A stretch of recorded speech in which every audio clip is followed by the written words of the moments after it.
Desde la Guerra Franco-Británica para la dominación de España, vulgo Guerra de la Independencia, y durante todo el siglo XIX, las clases del ejército se vieron nutridas por importante número de personas que, unas por méritos de guerra y otras por méritos políticos, ostentaban rangos militares de mucha relevancia para los que, a pesar de las grandes dimensiones del ejército, no existía puesto en el que pudiesen desempeñar su función de mando, por lo que en no pocas ocasiones unidades normalmente comandadas por un capitán llevaban al frente un mando de mayor rango. Pero si la estructura de mando estaba abigarrada de estrellas, la contrapartida se encontraba en la formación, o mejor en la falta de formación. Así, por ejemplo, en las academias militares españolas, y a pesar de la importancia militar que tenían las Antillas, no se enseñaba la técnica de lucha en la manigua, a pesar de que desde la Capitanía General de Cuba se insistía en la necesidad de atenderla.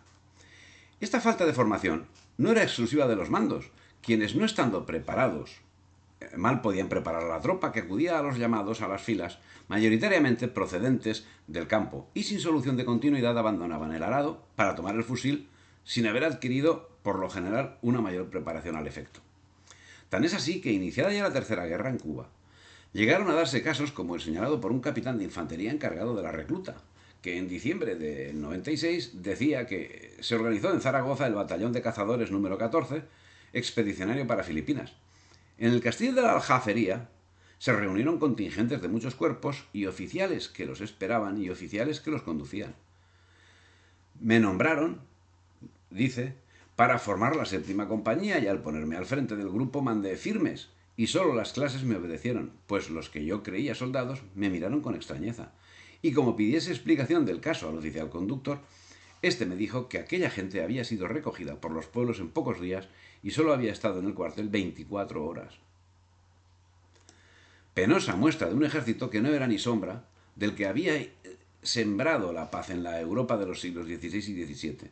Muestra de la realidad de una España que, si con el advenimiento de la dinastía borbónica había comenzado a dejar de ser independiente, con su desarrollo durante 2 siglos había alcanzado importantes cotas en la pérdida de sus principios. Con el advenimiento de la Ilustración se había sumido en la incultura, y con el triunfo de Inglaterra en la guerra franco-británica para la dominación de España había perdido su potencial creador, su potencial económico y sobre todo había perdido su dignidad. Estas pérdidas se expresaban en la inexistente política internacional, pero sobre todo se expresaban en la inexistente política nacional. En toda la política nacional y en concreto en la conformación del ejército, que a finales del siglo XIX adolecía de todas las deficiencias imaginables y se encontraba lastrado de los peores vicios. El egoísmo que pasa por encima de los intereses de la patria y, tal vez consecuencia de este primer vicio, la incompetencia de los mandos que en gran número detentaban el cargo no por su valía, sino como pago de servicios varios, principalmente de carácter político. Inexistente política nacional, o mejor dicho, inexistente política de interés nacional, que en diciembre del 53 posibilitó el nombramiento del Marqués de la Pezuela como capitán general de Cuba, personaje cuya única virtud era ser contrario al esclavismo, lo que concitó el odio de los esclavistas, partidarios de la anexión de la isla a los Estados Unidos. Inexistente política nacional, que era evidente a lo largo de todo el periodo de dominación británica, cuyos hitos, además del lacerante capítulo del submarino, al que dedicamos atención en otra parte, tiene otros aspectos que, por lo llamativo, no por lo exclusivo, pensemos por ejemplo en las desamortizaciones, podemos concretar en el lastimoso hecho de Santo Domingo, muestra inequívoca de la dependencia británica de la que adolecía, y adolece hoy, la clase política y la realeza españolas. Santo Domingo se había reincorporado a España en el 61, pero esa iniciativa sería rechazada por el propio gobierno de España, siguiendo las instrucciones emanadas de Inglaterra, que bajo ningún concepto podía admitir que se rehiciese lo que con tanto esfuerzo había destruido. Ya desde el primer momento, Serrano, a la sazón capitán general de Cuba, se manifestó contrario a la reincorporación, al tiempo que O'Donnell pedía un aplazamiento a la misma a la limón con Inglaterra, que movía sus hilos para que sus dictados no sufriesen menoscabo. Así, en julio del 62, agentes usenses turbaban la tranquilidad en Santo Domingo, igual que habían actuado antes en Texas, y del mismo modo el cónsul usense Boldemeyer promovía una revuelta en el 64. En medio de esta brevísima reseña, cabe recordar al respecto que en el 43, el secretario de Consejo de Ministros, Vicente Sancho, reconoció públicamente y con satisfacción que Inglaterra consideraba a España su protectorado. Y él se sentía tan orgulloso de eso. También conviene señalar que en el 63 los generales Dulce y Gándara, y con ellos toda la prensa democrática, aconsejaban el abandono de Santo Domingo. El 28 de octubre del 64, O'Donnell, durante cuyo mandato se llevó a efecto la reincorporación, pero que en esos momentos estaba en la oposición, felicitaba a Gándara por haber llegado a un acuerdo que no se había alcanzado y que significaba la separación de Santo Domingo de la patria común. Finalmente, y de forma inequívocamente democrática, el 10 de enero del 65, las Cortes redactaban el proyecto de abandono de Santo Domingo. No obstante, España debería pagar un castigo por haber accedido a la reincorporación en el 61, una guerra que aportó 10.000 bajas al ejército y una paz unilateralmente declarada por el gobierno, de cuyo acuerdo se enteraron antes los enemigos que las fuerzas españolas. El asunto de Santo Domingo solo había sido un anticipo de lo que irremisiblemente debía ocurrir 34 años más tarde con lo que quedaba de la España ultramarina. El descontrol, que no tanto la improvisación, sería la norma aplicada que serviría como justificación para el abandono. Un descontrol que estaba marcando el triste destino. ¿Tuvo justificación el abandono de Santo Domingo? Para los políticos como para los militares de ellos dependientes, evidentemente sí. Por eso, no es de extrañar que 3 años después del abandono de Santo Domingo y al rebufo de la Revolución Gloriosa, se diese en Yara el grito de independencia el 10 de octubre del 68. Algo previsible también por los responsables de la asonada, que 17 días antes habían conocido en Puerto Rico la revuelta iniciada con el grito de Lares. Todo estaba bien orquestado. La Gloriosa se había iniciado tan solo 6 días antes. El grito de Yara daría comienzo a la Guerra Larga, un conflicto que era enfrentado por un ejército de pequeñas dimensiones. En ese momento las tropas del Ersundi se componían de 8.350 soldados regulares, 1.675 milicianos y unos 35.000 voluntarios recién alistados. Ya en el 69, y atendiendo las demandas del general Lersundi, comenzó el gobierno a enviar grandes contingentes de tropas peninsulares, pero acordes con las formas que les caracterizaba, los contingentes estaban compuestos por soldados sin preparación y sin aclimatación. Parecía evidenciarse la política que desde entonces aplicaría el gobierno, que temía un nuevo alzamiento carlista. El envío de grandes masas de mozos repercutiría inexorablemente en una menor recluta por parte de los carlistas, caso de llevarse a cabo el previsto alzamiento. Poco interesaban otros aspectos, como el hecho de la mala adaptabilidad de los reclutas al clima de la manigua. Poco interesaba, o tal vez mucho, que fuesen diezmados por las enfermedades tropicales. Sí importaba el bajo coste de su mantenimiento, mal pagados, pésimamente alimentados y deficientemente equipados. El gobierno se garantizaba un triunfo, ya que las víctimas, dadas las circunstancias, difícilmente acabarían engrosando el ejército apostólico que, como digo líneas arriba, se estaba organizando en la península. Esa falta de alimentos, de equipo, de aclimatación y de preparación militar hacía que el ejército fuese inoperativo y representase una carga adicional a la población cubana. ¿Era justamente ese el objetivo perseguido por el gobierno? Porque el gobierno era conocedor exacto de la realidad vivida en Cuba y de las necesidades para la lucha en la manigua, donde solo unidades como los cazadores de Balmaseda eran capaces de mantener operaciones militares con garantías de éxito. Todo hace indicar que el objetivo del gobierno era crear el sentimiento generalizado de incompetencia, el sentimiento de que España era inviable y que los españoles eran incapaces de cualquier menester. Cualquiera que no fuese español sabría arreglárselas con lo que el gobierno español daba a sus soldados. Cualquiera menos sus soldados sabía arreglárselas con lo que recibían. La comida de la tropa consistía en 200 gramos de arroz, 100 de tocino y 400 de galletas, más algo de café, vino o aguardiente. El soldado cargaba en la marcha con un saco que contenía de 4 a 6 raciones. En campaña comía sopa de arroz con grasa de tocino, algunas galletas, tanto en las comidas como en la cena. La lluvia, la rotura del saco, etc., disminuía muchas veces esa ración. ya de por sí escasa y poco nutritiva. En ocasiones hasta en un 50% era la pérdida. Con esta alimentación insuficiente, la salud de los soldados peninsulares se volvía frágil y quebradiza, siempre al borde de la anemia.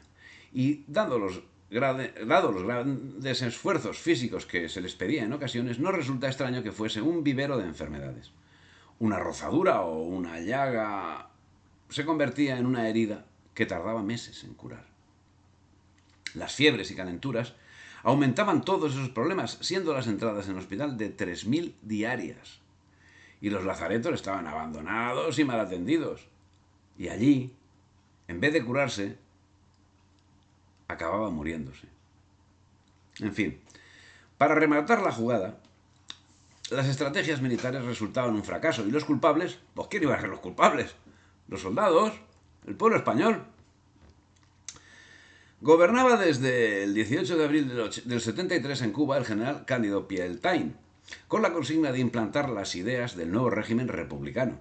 Ya no contaba con los exiguos 8.350 soldados alistados en el 68. A su llegada, el ejército español en Cuba contaba con 54.000 hombres, estando un tercio de los mismos enfermos, y siendo muchos de los disponibles inoperativos por los vicios de la organización. Contaba también con más de 57.000 voluntarios y algunos milicianos. Muchos de los soldados habían cumplido ya su tiempo en filas, sin haber sido devueltos a la península, cuando les correspondía, lo que acentuaba el cansancio y la desmoralización entre la tropa. Pieltain pidió una vez más refuerzos a Madrid para devolver 8.000 hombres que habían cumplido. Licenció en la misma Cuba a 2.000 que tenían que haberse licenciado entre el 69 y el 70 y llevaban 3 años a la espera.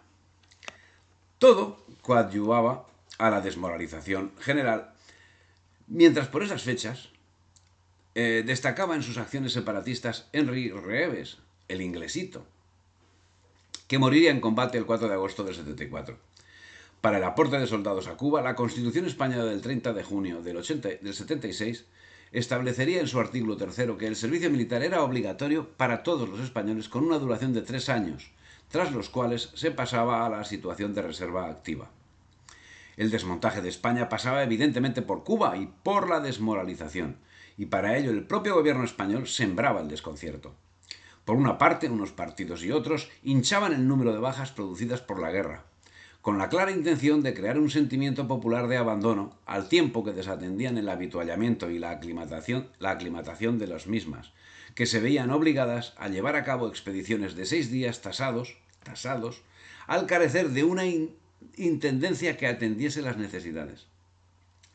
La idea de que el pueblo español era incapaz de crear, de inventar, era algo que se fomentaba desde el propio gobierno. Pero en 1884 Isaac Peral casi desbarata la acción del desmantelamiento, que con tanto éxito estaban llevando a efecto. De evitarlo se encargó con maestría, lógicamente, el gobierno. Pero para el ejército de tierra no había surgido un acontecimiento tan llamativo como el del submarino, y el gobierno se limitaba a enviar enormes contingentes de personal sin atender previamente su preparación, reinando en su organización un desbarajuste de difícil justificación, salvo el señalado miedo a un nuevo levantamiento apostólico. Así, y en ese mismo orden, en Cuba, los planes de operaciones del ejército, y con cierta regularidad, eran conocidos por los mambises antes de ser llevados a término. Y las campañas eran llevadas a término sin tener previsto el habituallamiento, debiendo limitarse a una acción de pocos días, como hemos dicho antes, como mucho de 6. Debiendo abandonar posteriormente el territorio que habían ocupado. Se repetían así las acciones llevadas en Santo Domingo en los años 60. Como entonces, en aquella ocasión, el enemigo conocía las órdenes dadas al ejército español. Todo atestigua que en las operaciones de Cuba y Filipinas, en las guerras separatistas, faltó todo. Buena administración militar, verdadero plan de operaciones y disciplina en los ejércitos, con la sola excepción de las operaciones realizadas por la división que mandaba en Filipinas el general Lachambre, operaciones que tuvieron por primer resultado la toma de Santa Cruz, de San Francisco de Malabón, de Imus, de Pérez das Mariñas y de Suán, y del pensamiento del general Weyler de quitar a los insurrectos de Cuba los medios de vivir y sostener la guerra con los recursos del país. Como ya ha quedado señalado, uno de los principales problemas padecidos por el ejército español era el importantísimo número de mandos que con criterio y sin él hacían prevalecer su opinión dependiendo del cargo que ostentaban, y siendo que no necesariamente ocupaban los principales puestos aquellos que resultaban más cualificados. En ese orden, para el gobierno, parecía que lo único digno de tenerse en consideración era el número de tropa, tal vez para justificar el desmesurado número de jefes. Así, el año económico 88-89, el ejército estaba formado como sigue. El permanente en la península se fijaba en 95.863 hombres. Durante 2 meses del año se aumentaba esa fuerza en 26.718. Y la de los de Cuba, Puerto Rico y Filipinas será respectivamente de 19.571, 3.155 y 8.753. Notables diferencias de número con relación al 73, pero ello estaba justificado ya que la guerra iniciada en el 68 había finalizado en el 78. Para el año 91, un proyecto de ley encaminado a imponer el servicio militar obligatorio había sido presentado por el Partido Conservador en el gobierno, pero el cambio del mismo, que daba paso a Sagasta y apartaba a Cánovas, dejó archivada la propuesta y mantuvo la política de redenciones a metálico, sin llegar a ser acertado el incremento de la cuota a 10.000 reales, que conllevaba un importante perjuicio para las familias de clase media y un sacrificio imposible para las pobres. La medida tenía un carácter claramente recaudatorio, ya que las necesidades de reforzar el ejército eran muy inferiores a las declaradas por el gobierno. El resultado numérico de esas decisiones al menos se cumplió. Así, en Cuba, en el 92, hay una guarnición de cerca de 19.285 hombres entre el ejército y la Guardia Civil. Pero parece que el cumplimiento del número de tropa asignado era la excepción en el orden de las deficiencias. Esas deficiencias, esas faltas de criterio, esa indecisión, ese caciquismo, como es lógico, tenían trágicas consecuencias cuando se trataba de aplicarlos al terreno de operaciones, siendo decisivamente negativas cuando el mando recaía en manos de jefes cuya honestidad y patriotismo eran más que dudosos. Y esas deficiencias tenían reflejo directo en el campo de operaciones. Así, sería denunciado por observadores del momento quienes, como Damián y Sern, señalaban lo acontecido y decía: en las guerras separatistas de Cuba y Filipinas ha habido por parte de España tantos criterios como generales en jefe. Y estos criterios resultaron, por otra parte, en muchos puntos contradictorios. En la Siguanea, por ejemplo, se vio al general Blanco ordenar el abandono del campamento que tanta sangre había costado conquistar y retener en la época del mando del general Weyler. Por otra parte, como no existía un verdadero plan de campaña, los generales de división, los de brigada y aún los coroneles se creían autorizados para operar en su zona como mejor les parecía, y en algunos casos desoyendo las prescripciones de sus superiores jerárquicos.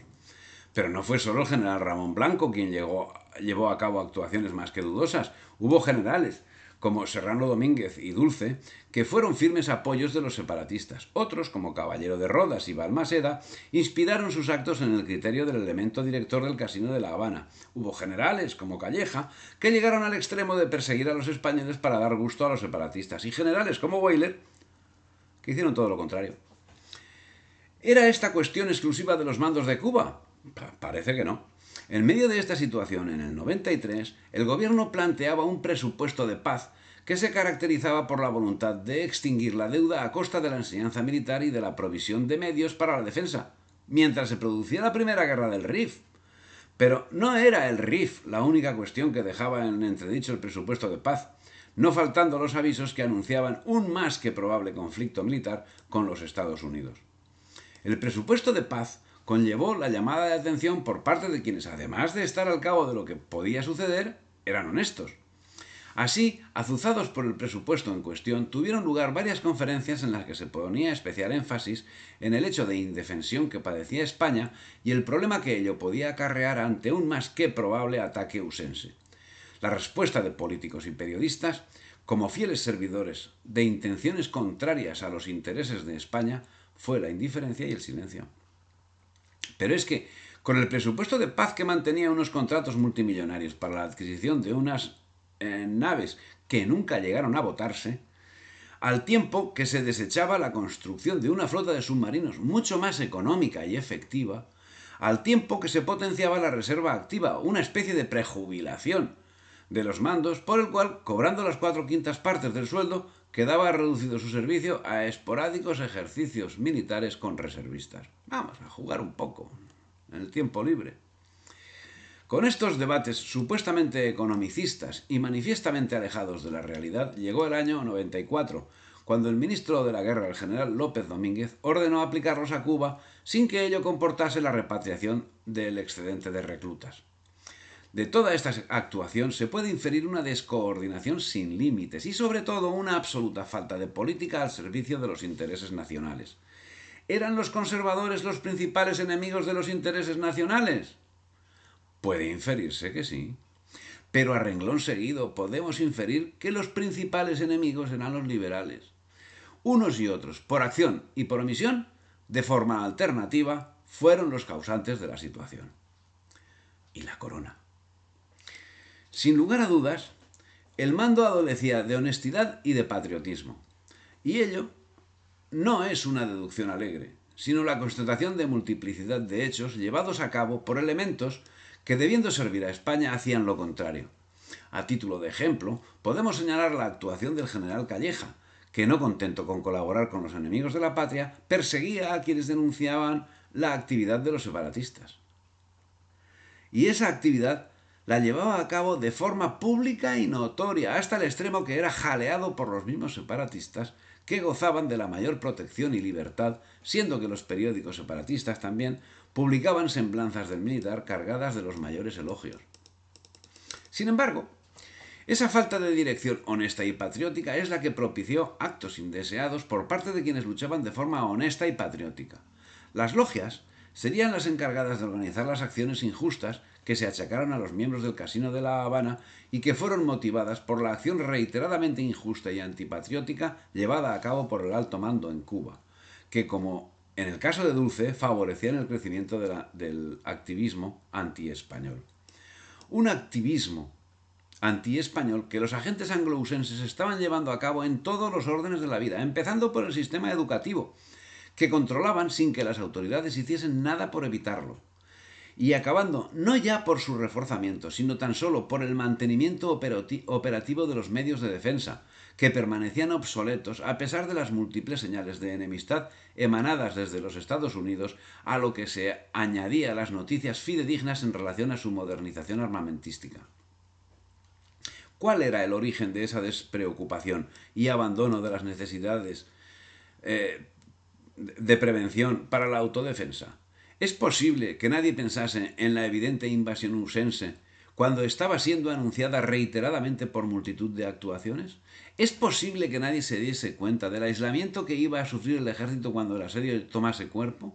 ¿Es posible entender que mientras la tropa estaba literalmente pasando hambre, acabasen siendo inutilizadas millares de raciones alimenticias? ¿Es posible entender por fin que finalmente presentada esa realidad no se llevase a cabo al menos una investigación, ni se responsabilizase a nadie de semejante desastre, como si nadie fuese culpable de esos hechos y de esas omisiones causantes de tantas víctimas? Todo señala que tanto los mandos militares como los mandos políticos eran conscientes de la situación. Es inconcebible que alguien pudiese estar tan ciego que no viese esa realidad, y todo ello unido a la recurrente cuestión del submarino y al inconcebible bloqueo del proyecto nos lleva a la conclusión de que se estaba urdiendo la gran traición a la patria. Nada nuevo a estas alturas del siglo XIX. ¿Cómo puede entenderse, si no es mediando la meditada traición, que a la hora de iniciarse la guerra con los Estados Unidos no hubiese tan siquiera fusiles ni munición para armar a los voluntarios? ¿Cómo se entiende que no ya en circunstancias normales, sino encarando una más que evidente guerra, el gobierno ejerciese acciones proactivas para dejar mínimamente armados a los defensores?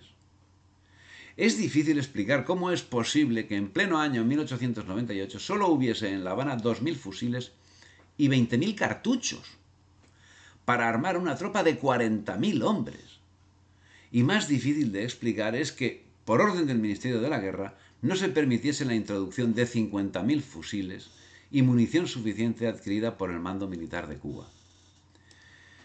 Si este hecho resulta incomprensible, lo son todavía más las estadísticas que al respecto se formularon una vez derrotada España. Desde que principió la campaña de Cuba se han remitido, según el gobierno, 172.000 fusiles, 10.000 carabinas y 72 millones de cartuchos sistema Mauser español. Por ese armamento y municiones se ha satisfecho a dichas casas extranjeras la enorme suma de 36.200.000 pesetas. Eso seguro que es verdad. Calculando los cambios a un 30%. Y en esos 30.200.000 pesetas no estaba incluido lo gastado en armas y municiones para Filipinas y Puerto Rico. Habría que buscar explicaciones para localizar el armamento. O los 66.400.000 pesetas que costaba la broma. Pero no era solo la falta de armamento, no era solo la obsolescencia de las defensas de costa, no era solo la obsolescencia de la Armada, sino, como ha quedado señalado, hasta en la alimentación era inexistente la previsión. Y todo comportaría más tarde el espectáculo aterrador del desembarco de repatriados, en el que abundaban más los anémicos por hambre que los robustos por bien mantenidos.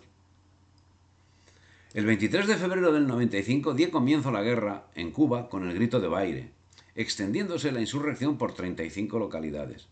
Ante esta situación no varió la actitud del general Calleja, que desde septiembre del 93, cuando inició su mandato, dio plena libertad a los conspiradores. En sintonía con esta actuación, el alto mando telegrafiaba a diario al gobierno quitando toda importancia a la insurrección y diciendo que no necesitaba ni una peseta ni un hombre más, porque nada significaba lo ocurrido. Y en consonancia con sus comunicados actuaba el general Calleja, que no hacía nada por reprimir lo que en un principio pudo ahogarse con poco esfuerzo. En esta época puede decirse que no había enemigos de España en los Estados Unidos, ni había prensa filibustera en aquel país. Pero no lo sabía porque todos se habían instalado en La Habana. La alarma social creció en la península, motivo por el que el 28 de marzo del 95 fue cesado Calleja, siendo nombrado Arsenio Martínez Campos gobernador general y capitán general de Cuba. Pero poco cambiarían las cosas con la nueva administración, que se mantenía acorde con la trayectoria llevada hasta el momento, y es que todos llevaban una misma orden. Martínez Campos dedicó sus esfuerzos no a combatir a los separatistas, sino a parlamentar con ellos, lo que dio más alas a la sublevación, que no cesaba de recibir refuerzos desde los Estados Unidos, donde la propaganda contra España no podía ser más extrema, animada por los magnates de la prensa. ¿Y qué acciones llevaba a cabo el Ejecutivo para paliar la situación? Cerrar los ojos, no atajar los problemas de la educación ni de la economía, ni solventar las dificultades militares, ni actualizar las defensas, ni actualizar la armada. Se limitaba a tratar el asunto a la británica. Cuba ya no era una provincia española, como lo había sido siempre, sino una colonia. Y los problemas de las colonias se resuelven a cañonazos.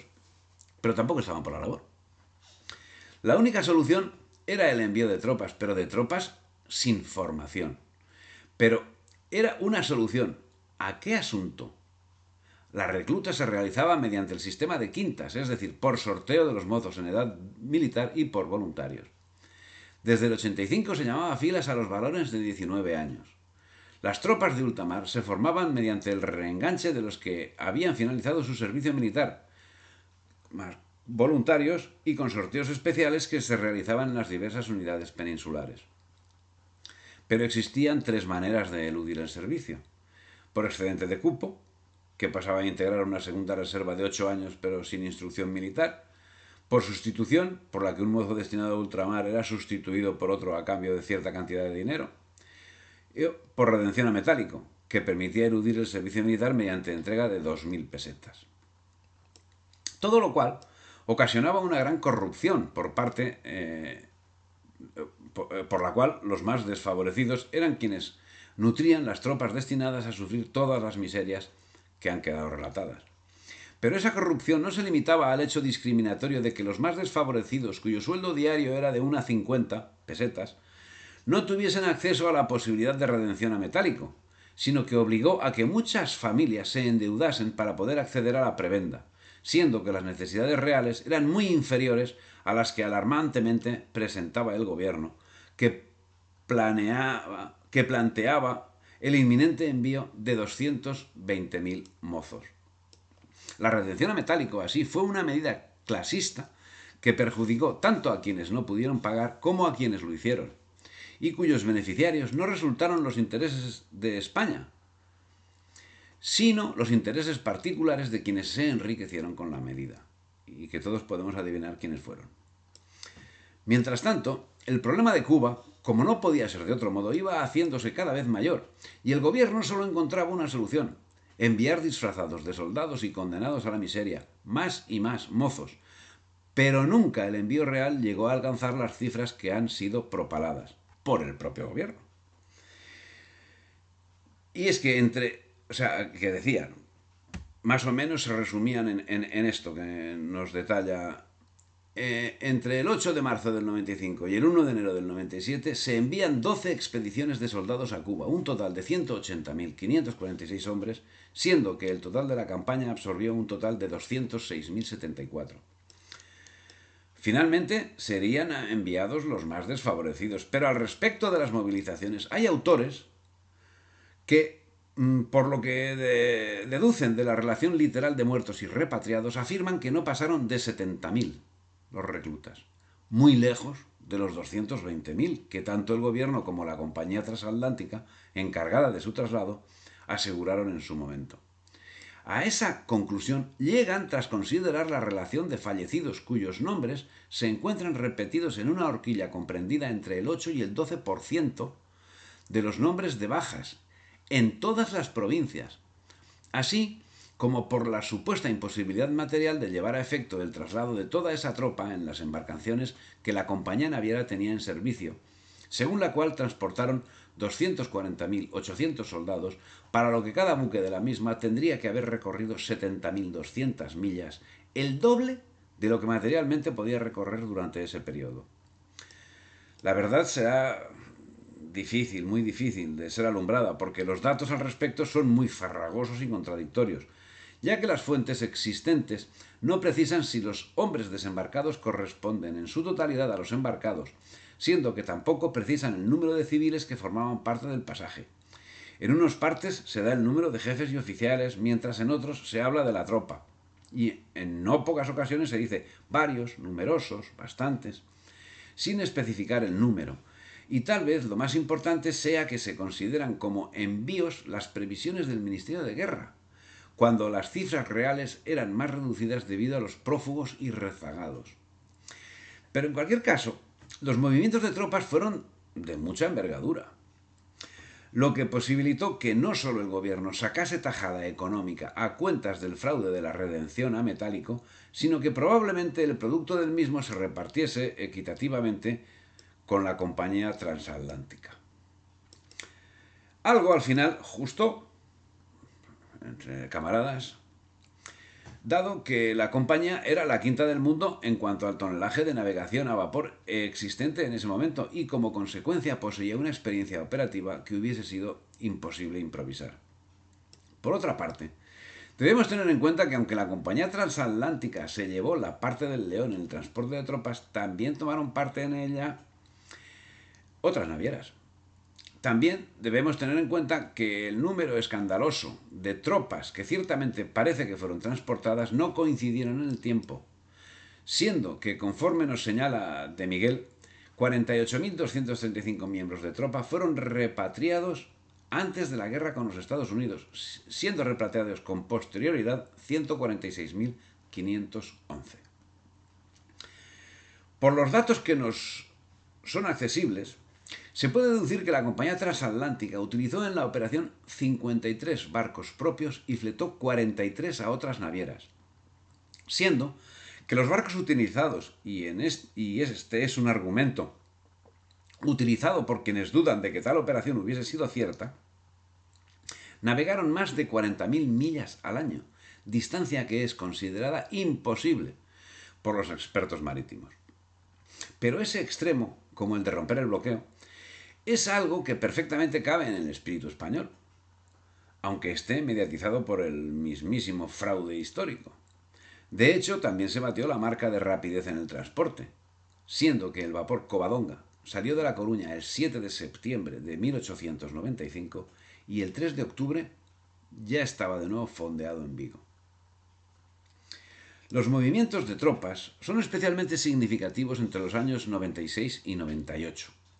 A principios del 95 en Cuba toda la fuerza militar se reducía a menos de 15.000 hombres, 7 regimientos de infantería, 2 escuadrones de caballería, un batallón de cazadores y una batería de artillería, más un batallón mixto de ingenieros y 3/3 de la Guardia Civil y 60.000 voluntarios. La distribución de los efectivos a esta fecha la facilita Pedro Pascual Martínez. A esos 13.842 hombres como fuerza del ejército permanente en Cuba para el 94-95 se añadieron 4.560 de la Guardia Civil, 976 de orden público y 943 de los voluntarios pagados por la sección de guerra de los presupuestos de la isla. La fuerza estaba distribuida en 7 regimientos de infantería de línea, un batallón de cazadores, 12 compañías de guerrilleros, las escuadras de Santa Catalina de Guaso, una sección de ordenanzas, una brigada disciplinaria, 2 regimientos de caballería, el escuadrón voluntario de Camajuaní, un batallón de artillería de plaza con una batería de montaña, una compañía de obreros, un batallón mixto de ingenieros y una brigada de sanitaria, más 3/3 de la Guardia Civil, un regimiento de orden público con una sección montada y 84 marineros, dotación de las embarcaciones menores afectas al servicio militar. Por su parte, y como ya queda señalado, quienes tenían posibilidad de endeudarse eludían la miseria y engordaban los bolsillos de quienes dominaban España pagando en metálico. Durante el periodo 96-98, la cifra de redimidos fue de unos 62.000, porcentaje bastante elevado, alrededor de un 30%, si se tiene en cuenta el total de las cifras oficiales respecto a los soldados enviados a Cuba, Puerto Rico y Filipinas, y espectacular si damos como buenas las elucubraciones que sobre el tema se viene señalando en este trabajo. En enero del 96 se dice que han sido enviados 120.000 hombres a Cuba. En abril del mismo año se afirma que hay 200.000, de los que solo 70.000 son operativos. Casualmente el mismo número que resulta de las cuentas considerando las posibilidades de transporte antes señaladas. Semejante movimiento de tropas, que resultaba inoperativo, y aparte la posible prevaricación, solo servía para transmitir a la opinión pública una aparente preocupación gubernamental por atajar el problema cubano. Sería también para debilitar a la sociedad peninsular, dar argumentos a los separatistas y condenar a la muerte por inanición a quienes no tenían medios económicos y debían acudir a luchar en las colonias, al tiempo que generaba un enorme gasto improductivo a la nación. Algo que no se hubiese producido si el liberalismo no hubiese privado a las provincias de ultramar de su condición de provincias, con los mismos derechos y privilegios que los de la península, y si no hubiese abandonado la política de patria común, empezando por el sistema educativo y alcanzando a todos los órdenes de la vida social. Las dudas respecto a la honorabilidad y el patriotismo del gobierno son más que razonables. Demostradas. Pero no parece que las mismas deban ceñirse al aspecto del número de tropas transportadas, sino al motivo de semejante movilización. El descontento general amenazaba con una cuarta guerra carlista y la guerra en Cuba significó para el gobierno una tabla de salvación que supo aprovechar a la perfección y a que además le sacó jugo tanto en lo político como en lo económico. En el 95 quedaba claro que la desastrosa situación que venía sufriendo España desde el Tratado de Utrecht, que se había visto incrementada a lo largo de todo el siglo XIX de una forma espectacular, había posibilitado la absoluta indefensión que se vio incrementada por la política de dejación, todo lo cual hacía que, añadidos los presupuestos auspiciados por el Ministerio de la Guerra, general López Domínguez, España contase con un ejército de todo punto inoperativo. Vamos, un ejército de pinipón. No se trata de una cuestión de deficiente actuación momentánea, ni de desconcierto durante una década, que ya sería extraordinario. Se trata de algo de mucho más calado. Si acaso el sistema liberal desde Fernando VII hubiese actuado como marca la historia de España, la situación no se hubiese producido. Pero el sistema liberal no actúa como marca la historia de España, sino como marca Inglaterra. Tal vez por ello, ocultando la realidad y probablemente con el objetivo de mantener al pueblo español en la inopia, se presentaba la guerra de Cuba como una revuelta de bandoleros, por lo que el ministro de ultramar, señor Abarzuza, presentó el asunto como una mera represión de eso, del bandolerismo, quitando importancia al movimiento separatista que abonaba a Estados Unidos. La verdad era bien distinta. El conflicto social y separatista era de envergadura y el tratamiento dado por el gobierno de manifiesta complicidad, siendo que para estas fechas llegaban incluso a producirse deserciones en masa.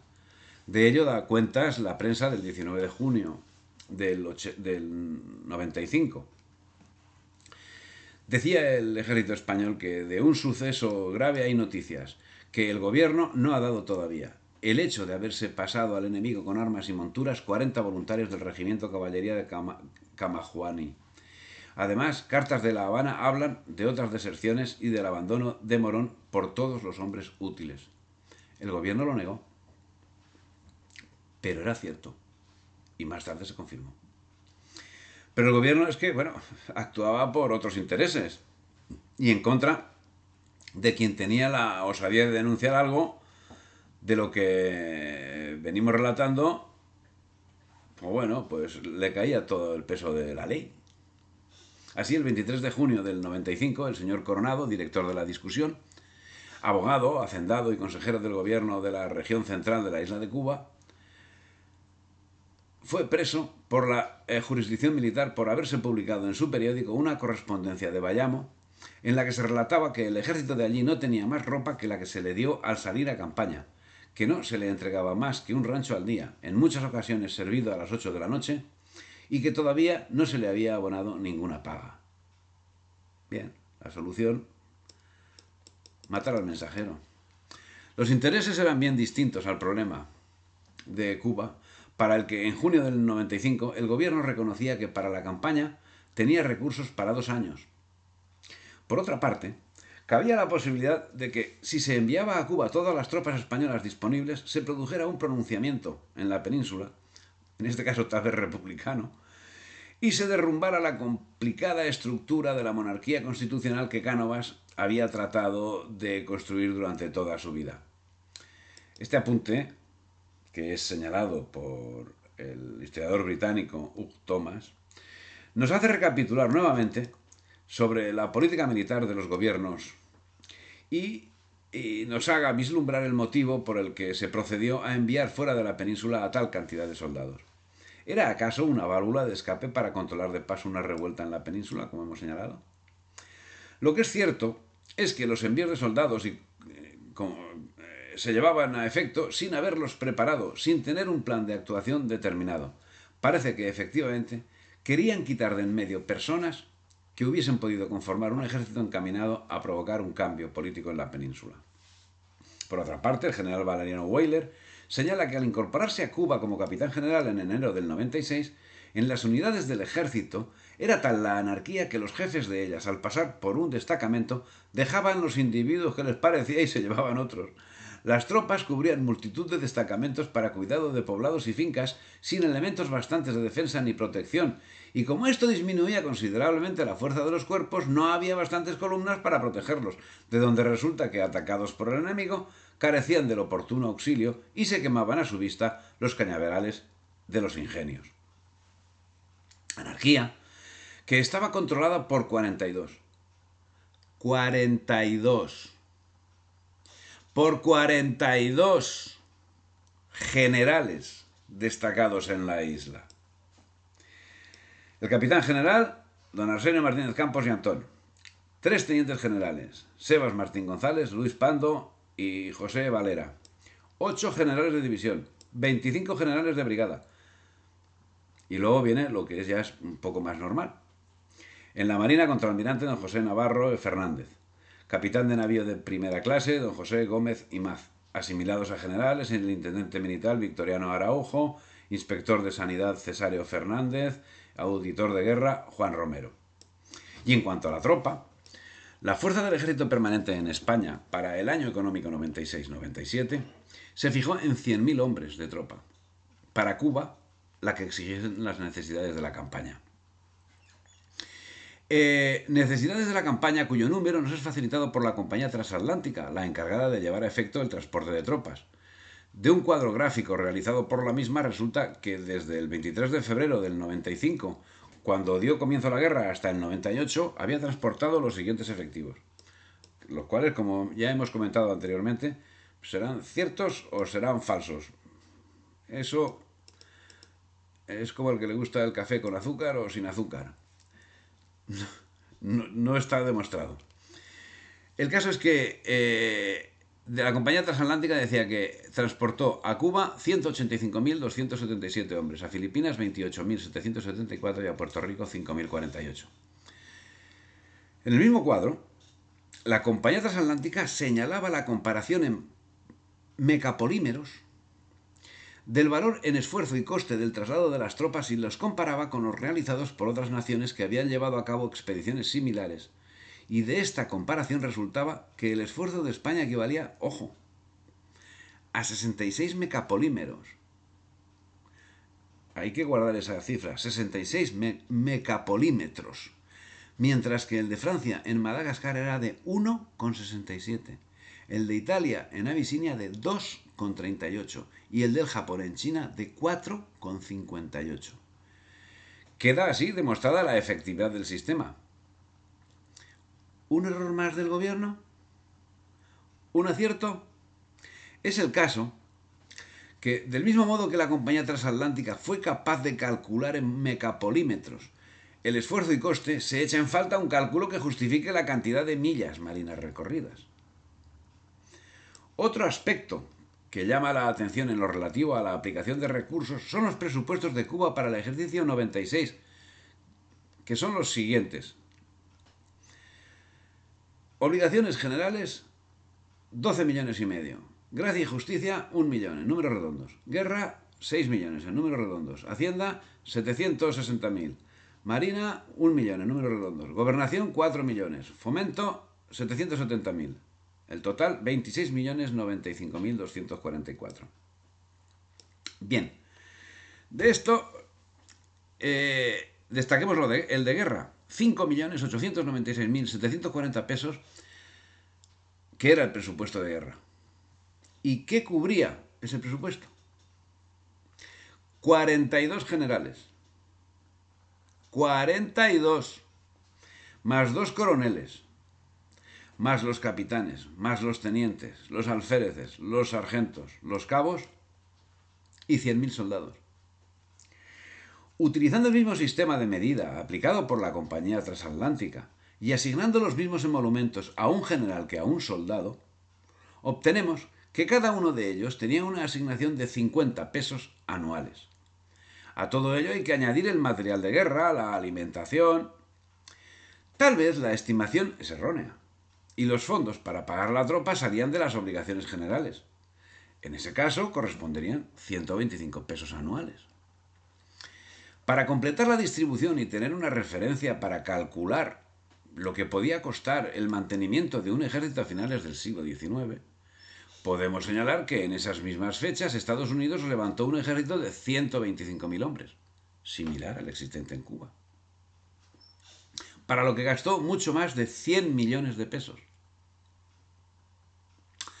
De los presupuestos generales de Cuba parece deducirse que los recursos aplicados a la contienda no obedecían a las necesidades reales. Pero llama todavía más la atención si consideramos que los recursos arbitrados desde el comienzo de la campaña, o sea, el 4 de marzo del 95, hasta el 30 de junio del 98, fueron de 1.874 millones de pesetas.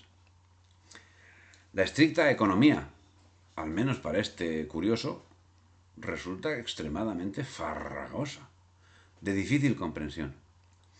Y de la economía humana, ¿qué podemos decir del costo humano de esta deplorable guerra separatista? Las pérdidas de la guerra propiamente dicha son relativamente mínimas.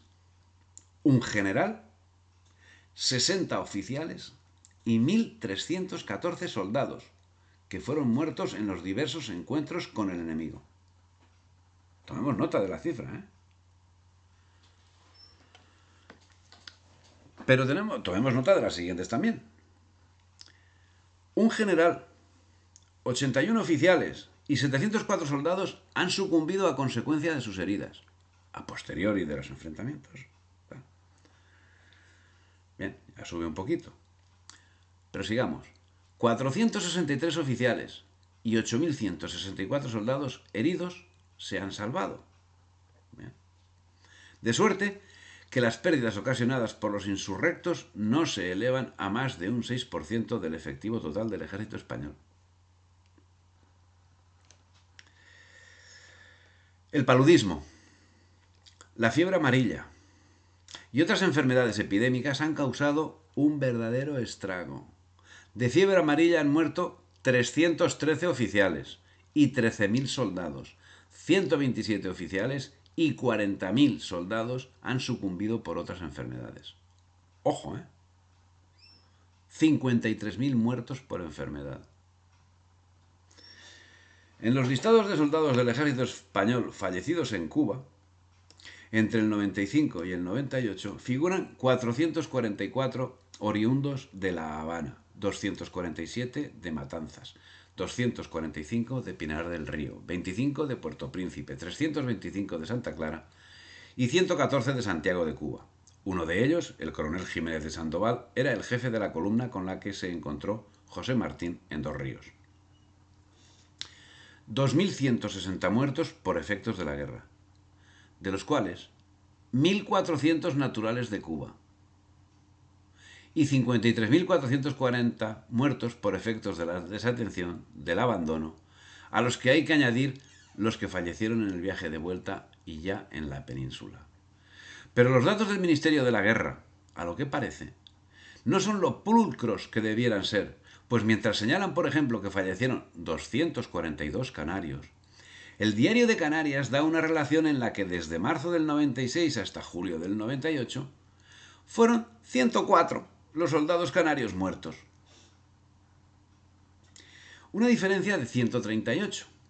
Diferencia que resulta alarmante si tenemos en cuenta que el mismo Diario de Canarias contabiliza el envío de 1.419 soldados desde el 8 de marzo del 95 hasta julio del 97, siendo que resulta complicado determinar cuántos regresaron porque se contabilizaron 1.498. Una cifra superior a la de los enviados. Bueno, el motivo es que junto a los canarios iban soldados de otras provincias. Dijeron. Estos datos son los que hacen surgir el fantasma de la prevaricación, también en este capítulo. Para quienes inciden en la misma discutiendo el número de reclutas transportados, con quienes personalmente discrepo por los motivos anteriormente expuestos, resulta dudoso que se enviasen a Cuba tantos soldados como se dijo, ya que extrapolando los soldados canarios al total nacional y según sus estudios, puede estimarse un envío total de unos 70.000 soldados. Algo que según ellos cuadra, tanto con las posibilidades de transporte como con los otros datos que hemos ido señalando.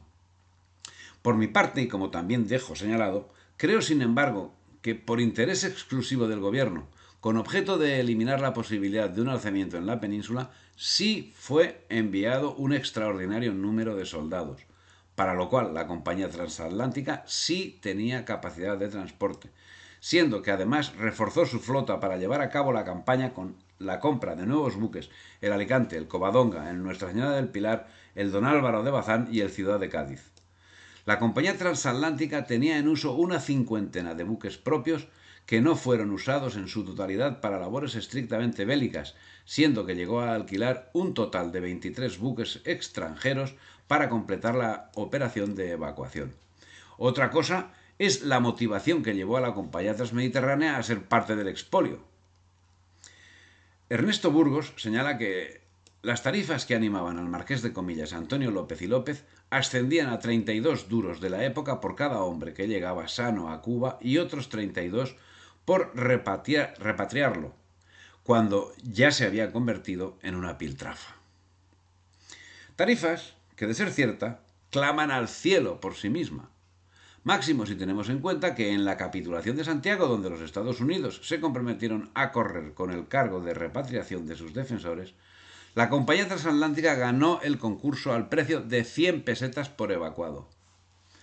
y que 20 años más tarde, en el 1919, el precio del pasaje del emigrante a La Habana desde España apenas superaba las 75 pesetas. Vamos, otro expolio. Insistiendo en las motivaciones que ocasionaron semejante movimiento de tropas, ¿sirvió la guerra de Cuba para evitar un levantamiento en la península? El castigo a España no finalizaba con la pérdida de las Antillas, de las Filipinas y de los otros asentamientos en el Pacífico. El castigo a España se alargaba hasta los repatriados, que eran espectros más que personas vivientes, y su cuerpo flácido y escueto, cubierto con andrajos, les daba un aspecto a la vez repugnante hasta el horror y tristísimo hasta hacer derramar lágrimas. Después de llegados se morían por docenas, algunos se cayeron desmayados en las calles, y era un espectáculo verdaderamente desconsolador que partía el corazón contemplar a aquellos infelices. Pero el gobierno y la monarquía se salvaron.